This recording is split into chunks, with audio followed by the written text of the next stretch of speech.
Alors, nous sommes dans la phase des 3 ans, l'apprentissage à la propriété et l'acquisition du langage. Est-ce que Valérie, tu peux nous dire un peu comment le parent peut accompagner son enfant dans ce sphère de développement? D'abord, pour la propreté, je dirais que on n'a pas imposé nos choix et nos façons de voir les choses aux enfants. Il faut aller à son rythme pour ne pas créer de blocage. L'enfant, par exemple à l'école, on propose des temps de passage aux toilettes réguliers et souvent, quand ils peuvent demander la permission, ils demandent la permission pour y aller eux-mêmes. Donc, il ne faut pas lui imposer quelque chose, c'est seulement s'il le veut.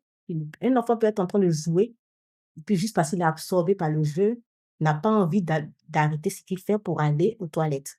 Il peut se bloquer toute la journée, ne pas aller aux toilettes toute la journée. Pourtant, il a envie. Mais il faut lui donner l'envie parce que quand il voit aussi ses camarades qui vont aux toilettes régulièrement, il va vouloir imiter et progressivement, ça va venir. Le temps de change, par exemple, la transition entre la période de la couche et puis la propreté totale, il ne faut pas dire: «Non, je ne veux plus qu'il porte la couche». C'est pas à toi de décider, c'est à lui de décider.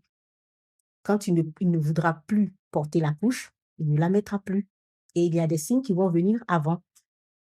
Quand il n'aura plus envie de mettre la couche, il le dira. Quand il ne devra plus mettre la couche pour faire, la sieste, tu le sauras aussi. Parce qu'il va devenir totalement propre et il voudra enlever même la couche pour s'asseoir sur les toilettes lui-même. Voilà. Oui, Mmh. justement, c'est vrai, l'enfant, il est unique. Alors, chaque enfant a son développement. Il y en a qui sont propres avant, il y en a qui sont propres un peu plus tard. Mais comme tu l'as dit, c'est vraiment au rythme de l'enfant. Alors, Yolande, est-ce que tu peux nous donner un peu plus de détails par rapport à l'acquisition au niveau de la propriété pour les enfants de 3 ans?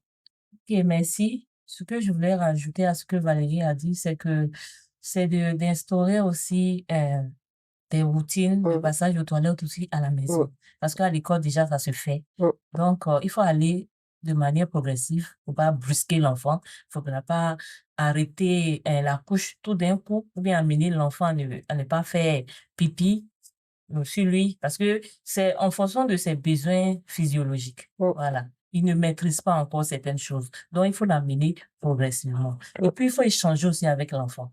Comme Valérie aussi l'a dit, arrivé un moment, tu n'auras pas besoin de dire à l'enfant même qu'il faut arrêter la couche. Lui, il va se dire, maman, je suis grand maintenant, je porte plus la couche. Mm.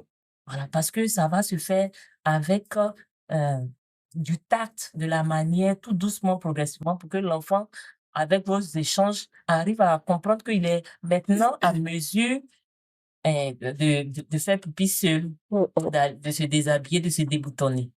Voilà, parce que vous êtes. Merci.